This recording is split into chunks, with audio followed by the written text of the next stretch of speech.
martes 31 de agosto del 2021. Hoy un entrenamiento nocturno. En la mañana no me desperté a tiempo, me quedé dormido, flojeé un poco, pero bueno, el día no termina hasta que termine. Entonces tenía dos opciones: o me subía al rodillo o salía a la calle. Entonces preferí salir a la calle para hacer un entrenamiento que era un poquito complicado, un poco duro. Entonces prefiero hacerlo en las pistas, que es mucho más llevadero que hacerlo en rodillo, ¿no? Entonces, bueno, como ya tengo como unas 8 semanas de entrenamiento que creo yo que lo he cumplido bastante bien, con algunos altibajos, pero en líneas generales creo que sí cumplí con lo que me propuse. Estuve haciendo estas 8 semanas de entrenamiento en zona 3, de intensidad intermedia. O sea, empecé haciendo series largas, buscando 185, 190 vatios, y con el pasar de las semanas fui cada vez moviendo un poquito más, ¿no? Hasta llegar a bloques de 210, 215 vatios. Entonces ya ahora lo que voy a hacer es pasar a hacer un bloque de entrenamiento en zona 4, o sea, con una intensidad un poquito más alta. Y lo que pensaba hacer ahora era unos espigados, que es un entrenamiento que a mí me gusta mucho, que muchos pupilos también lo hacen. Es un entrenamiento, digamos, que consiste en aplicar una zona 3 tirando para 4, una zona 3 alta, pero con unos arranques de 30 segundos a muy alta intensidad, digamos en una zona 5, y cosa que vamos alternando entre zona 3 y zona 5, ¿no? Entonces es un entrenamiento muy exigente, pero a mí me gusta mucho hacerlo. O sea, al principio da un poco de miedo, pero ya cuando uno está ahí en plena acción, se va dando cuenta que se puede cumplir, ¿no? Y bueno, también quería aprovechar porque, a ver, en el último video ahí Gustavo y Carlos se estaban preguntando sobre los ciclocomputadores, si vale la pena tener uno versus un reloj. Y bueno, y no solo ellos, sino porque esa pregunta también siempre se da con bastante frecuencia en los comentarios de los videos, y también a algunos pupilos nuevos que tengo, o algunos que están tratando de empezar sus entrenamientos, también se hacen la misma pregunta, ¿no? Si vale la pena comprarse un ciclocomputador, ¿no? Y bueno, pues en líneas generales yo digo definitivamente, claro, sí, es muy ventajoso tener un ciclocomputador, y las razones son varias, ¿no? Pero lo que suele suceder es que uno se pregunta si vale la pena tenerlo en vez de tener un reloj deportivo, ¿no? O en vez de tener un celular. Y no, yo creo que definitivamente es mucho mejor un ciclocomputador, ¿no? O sea, porque, por ejemplo, ¿qué pasa con el reloj deportivo? El reloj deportivo sí puede grabar sesiones de ciclismo. La mayoría de ellos van a poder generar un archivo FIT, que es muy importante para poder grabar los entrenamientos. Pero claro, no es muy cómodo tener esos datos en la muñeca mientras estamos montando bicicleta, porque generalmente lo que queremos es ver algún valor ahí en el ciclocomputador, o sea, en la pantalla que está en el timón, ¿no? Entonces no es muy cómodo llevar un reloj deportivo. Además de eso, pues los campos de datos que uno puede ver en el reloj van a ser siempre muy reducidos en cuanto a tamaño. Y bueno, y si hablamos por ejemplo de un Apple Watch, el Apple Watch tiene pocos botones, es decir, uno va a tener dificultades seguramente para poner laps, para poner ciertas funcionalidades que son muy útiles al momento de entrenar. Yo creo que el Apple Watch necesita apps externas, y no estoy del todo seguro si es que puede generar archivos FIT, ¿no? En todo caso, todo el tema de guardar el entrenamiento para después exportarlo a algún otro lugar se hace un poquito más complicado, ¿no? Ahora, si tomamos la opción del celular, pues el celular también puede grabar los entrenamientos. Habría que usar una aplicación, por ejemplo Strava, pero hay muchas otras más. El celular tendríamos que ponerlo en el timón, es un aparato muy grande, o sea, habría que tener un buen soporte.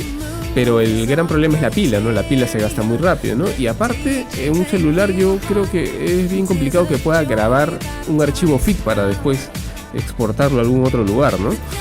En todo caso, habría que usar una aplicación que directamente sincronice el entrenamiento con alguna otra plataforma, con Training Peaks o Garmin Connect o cualquier otra, ¿no? Pero bueno, entonces, ¿por qué tener un ciclocomputador? Pues en primer lugar, en líneas generales yo diría porque nos ayuda a tener trazabilidad en nuestro entrenamiento. O con trazabilidad me refiero pues a tener registro de todo lo que hacemos, ¿no?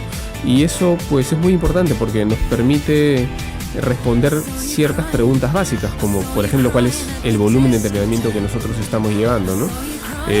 Ya sea en horas o en kilómetros a la semana. Y si queremos ir un poquito más al detalle, pues también vamos a poder determinar cuánto tiempo pasamos en cada zona de intensidad, ¿no? Ya sea en una sesión o en toda la semana o en todo el mes, etcétera. Entonces ese es el motivo número 1, diría yo, para tener un ciclocomputador.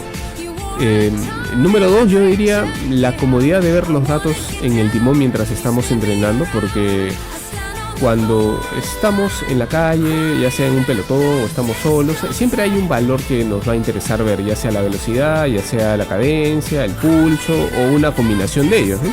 Entonces tenerlos siempre a la vista, al frente nuestro en el timón, va a ser una ventaja que no se compara con tenerlo pues en la muñeca, ¿no?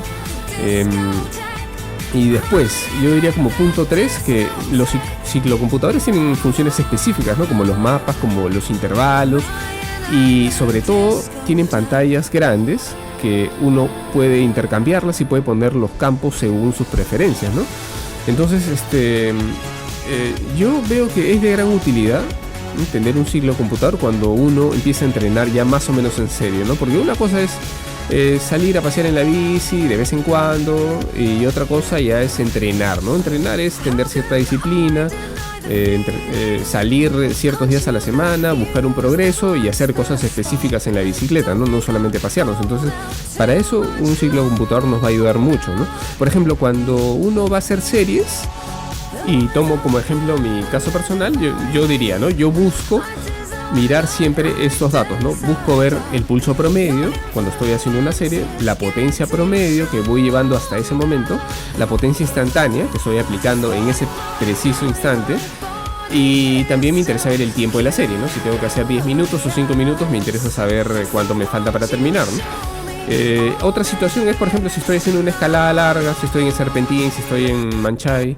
Ahí, en ese caso, a mí me interesa ver la potencia instantánea, ¿sí?, la potencia promedio de toda la subida, la cadencia también. Y si, por ejemplo, estoy con el pelotón, estoy en un pedaleo libre, pues ahí básicamente me importa ver la velocidad, sobre todo cuando uno está haciendo relevos para ir a la misma velocidad que el resto, y la potencia promedio que estoy aplicando en un segmento, o la potencia instantánea también, ¿no? Pero en todo caso, lo que quiero decir es que en un ciclocomputador uno puede tener varias pantallas donde va colocando los datos que a uno le interesa para ciertas circunstancias. Entonces, para mí esa es la gran ventaja de poder usar un ciclocomputador. Ahora, ¿qué opciones hay? Pues, bueno, los más conocidos son Garmin y Wahoo, ¿no? Yo tengo un Garmin 520, que es uno muy sencillito. Wahoo tiene muy buenos equipos también. Digamos que esas son las dos marcas líderes, las que quizás se integran mejor con otro tipo de equipos. Y un dato que me estaba olvidando es que un ciclocomputador tiene pues la capacidad de conectarse con otros dispositivos, con otros sensores, como por ejemplo la banda de pulso cardíaco, el potenciómetro, el cadenciómetro, el sensor de velocidad, etcétera, ¿no? Eso también lo puede hacer un reloj, la gran mayoría, pero un celular es mucho más difícil que se pueda conectar con todo eso. Bueno, decía pues que los más conocidos son Garmin y Wahoo, que son los que tienen sincronización, digamos, más sencilla con otras plataformas. Funcionan muy bien, son fiables, no suelen fallar. Y después, bueno, hay otras marcas también, los Recin, el Polar, el SOS, ¿no? Y hay muchas otras, ¿no? Pero yo preferiría, si es que uno va a hacer una inversión, mejor que vaya con las marcas más reconocidas. Yo creo que van a fallar menos. Yo creo que al final es posible que si uno compra uno muy sencillo, muy baratito, quizás al final termine gastando doble, tratando de pasarse a un modelo mejor después de algunos meses, ¿no? Y bueno, por ejemplo, yo aquí en el entrenamiento, ya terminé de hacer las series, ahí se ha visto cómo yo ponía el botón ahí a cada rato para marcar los laps, y de esa manera iba controlando lo que quería ver, ¿no? Y voy a poner una imagen aquí como ejemplo de qué pantalla uso yo y qué datos son los que yo miro cuando estoy haciendo series, ¿no? Y bueno, el entrenamiento de hoy salió bastante bien. Al final pude hacer mis series. Yo había calculado que más o menos iba a hacer esos bloques de intensidad alrededor de los 230, 240 vatios, ¿no? ¿Y cómo iban a salir? Iban a salir de 2 minutos a 220 vatios, y de ahí seguidos de 30 segundos a 300, 315 vatios, más o menos, ¿no? Es decir, un arranque bastante fuerte, y después de eso volver a aplicar una intensidad bastante alta, zona 3 de 220 vatios, como recuperación, entre comillas digo, porque en realidad uno no recupera, pero es un entrenamiento muy interesante porque es duro, pero uno cuando está en el momento se va dando cuenta que se puede realizar, ¿no? Entonces al final hice 2 bloques de estos espigados, que así se conocen estos entrenamientos, y fueron 2 bloques de más o menos unos 14 minutos. El primero me salió con una potencia promedio de 235 vatios y el segundo un poquito mejor, con 240 vatios, ¿no? Y al final, en total, el entrenamiento fue pues de 1 hora 57 para 44 kilómetros, intensidad relativa a 0,77. La verdad que salió mucho mejor de lo que yo esperaba. Pensé que me iba a costar mucho más, pero al final salió bastante bien, ¿no? Entonces, sí, bueno, da bastante alegría cuando después de 8 semanas de entrenar de manera consistente, ya uno empieza a notar ciertos cambios, ¿no? O sea, hace 8 semanas era imposible pues que pudiera meter 2 bloques tan largos de alrededor de 240 vatios, ¿no? Y bueno, ese fue el entrenamiento de hoy. La verdad que cuando salí de la casa casi a las 8:30 de la noche, pues estaba con las piernas cansadas, no tenía muchas ganas, pero bueno, como siempre pasa, pues uno calienta y después de 20-30 minutos ya se siente completamente distinto y al final el entrenamiento sale sin problema. Ahora sí, a la casa y a dormir.